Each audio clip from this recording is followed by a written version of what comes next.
KPBS On Demand is supported by Paint Care, offering households and businesses in California more than 800 leftover paint drop-off sites for recycling.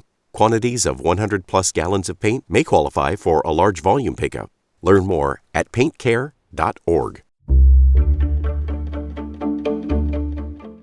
Good morning, I'm Debbie Cruz. It's Wednesday, April 24th. Some mayors in California are asking Governor Newsom for more funding for homelessness. More on that next, but first, let's do the headlines. It's going to be a windy and colder day today with a chance of more rain headed our way tonight. Temperatures in the inland and coastal areas will be in the low to mid-60s. There is a wind advisory in effect in the mountain and desert areas from 5 this evening until 11 p.m. Friday.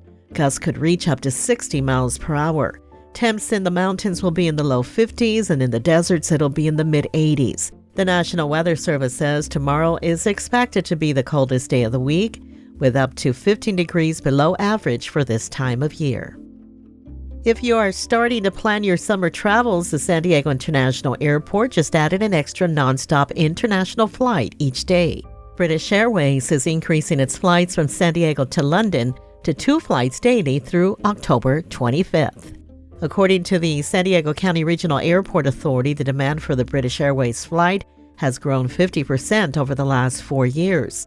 Although London is a popular place to visit, it's also one of the more popular connecting airports that travelers stop at before heading to another destination.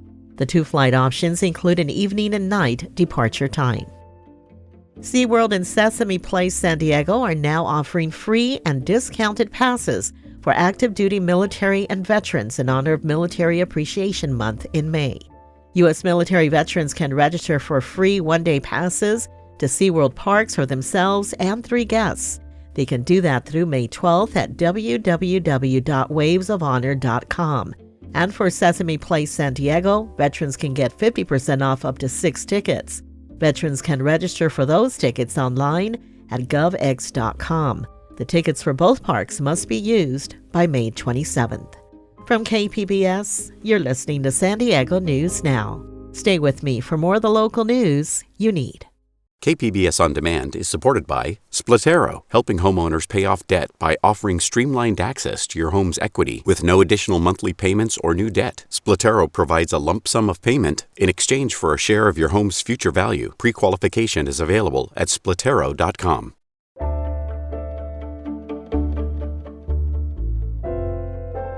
The mayors of California's largest cities are asking Governor Gavin Newsom for more consistent funding for homelessness. Metro reporter Angie Bowen has the story. For the past 6 years, California has offered grants to local governments to help homeless people get off the streets and into housing. The funds pay for things like shelters and outreach workers, but the funding isn't permanent. Each year, it's subject to state budget negotiations. Mayor Todd Gloria says that makes it hard for cities to develop consistent spending plans. We can make meaningful progress on homelessness, but we need the resources to scale our programs and projects for lasting impact. And that's why we need this funding to be made ongoing. A recent state audit found San Diego could improve how it tracks and reports spending on homelessness. Gloria says he welcomes more accountability from the state. Andrew Bowen, KPBS News.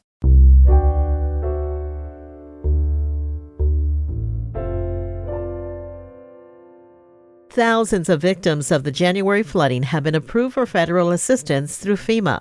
Reporter Melissa May gives us the breakdown of the agency's aid to San Diego residents. 3 months after the January flooding and 2 months since the presidential major disaster declaration, FEMA has released a snapshot of the help it's provided over 60 days. Currently, close to 2,900 households have been approved for FEMA grants, and over $22 million in federal assistance approved.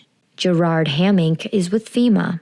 95 to 99% of all the approved money has been sent out to people, generally direct deposit.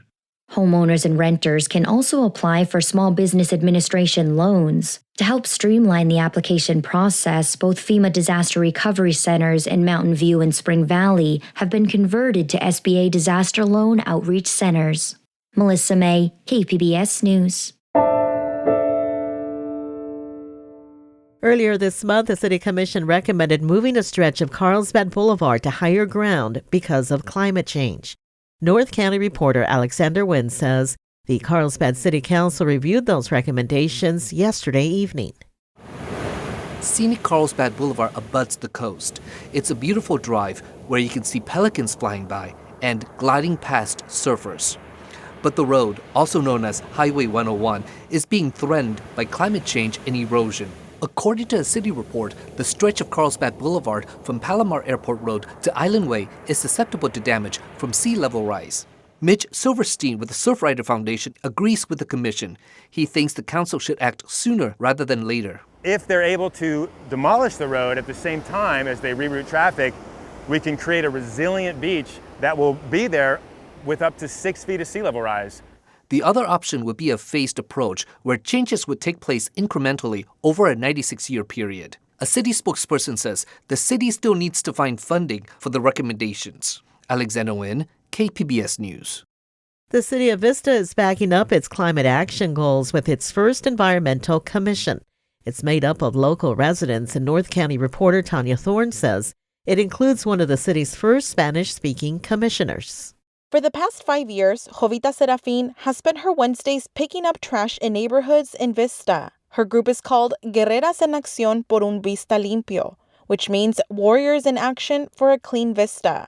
It's mainly made up of other moms and grandmas wanting to see their neighborhoods free of trash. Serafin will now be representing her district on Vista's first environmental commission. Me siento como un bichito raro ahí porque todos hablan inglés y yo lo entiendo, hablo poquito, no te voy a decir que mucho, pero sí me siento rara en medio de muchas personas y yo nada más con mis audífonos escuchando la traducción. She says she feels happy but nervous at the same time because she speaks very little English.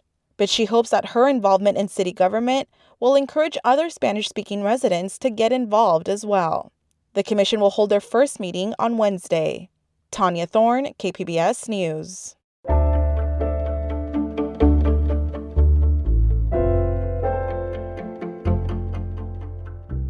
Medieval poetry will be transformed into a dramatic composition for orchestra, chorus, and ballet dancers.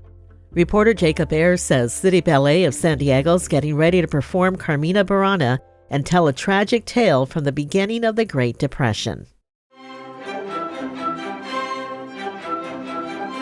Grace, beauty, and power.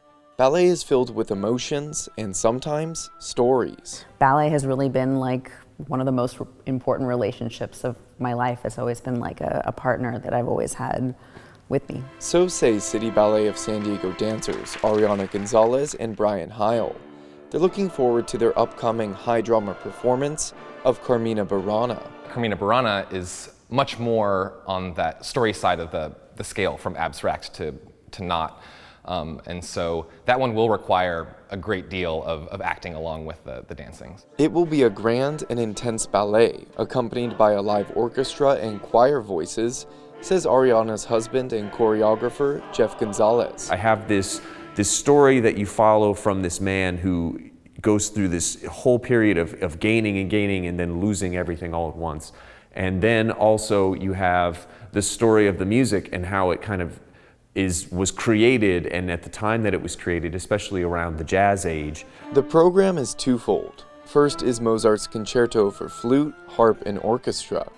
It's a technical, elegant, and romantic ballet, says artistic director Stephen Wistrich. So it's a very, very soothing kind of a score. It just puts you at ease.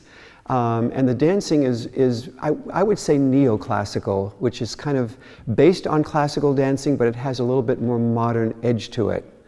And they wear very, very beautiful tutus. Then comes the iconic music of Carl Orff's Carmina Burana.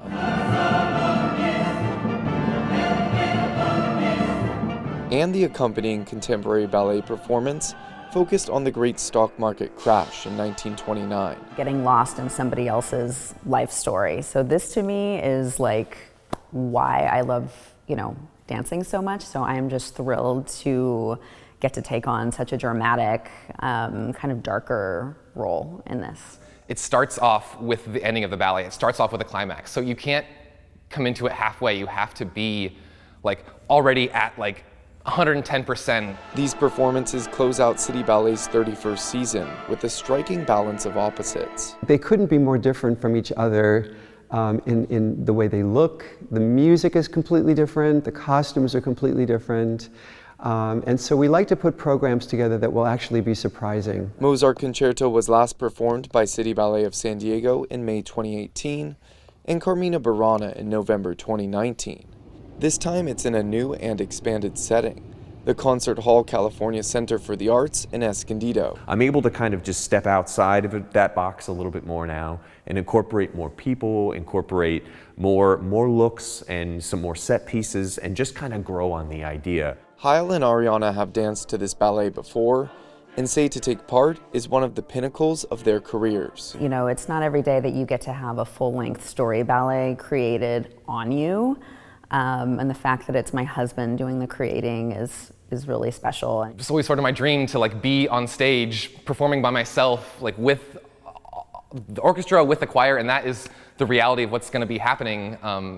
So yeah, it's a dream come true for me in a lot of ways. City Ballet of San Diego's Carmina Burana takes place at the Concert Hall California Center for the Arts in Escondido this May 4th and May 5th. Tickets can be purchased online. Jacob Ayer, KPBS News. That's it for the podcast today. As always, you can find more San Diego news online at kpbs.org. In tomorrow's podcast, one of our KPBS web producers is joining me to talk about Children's Day events happening in the county this weekend and next week. Join us for that, plus the day's top stories. I'm Debbie Cruz. Thanks for listening and have a great Wednesday.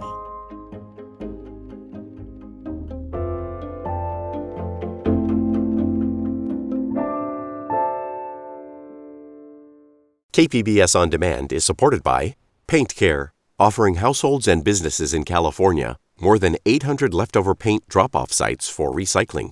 Quantities of 100-plus gallons of paint may qualify for a large volume pickup. Learn more at paintcare.org.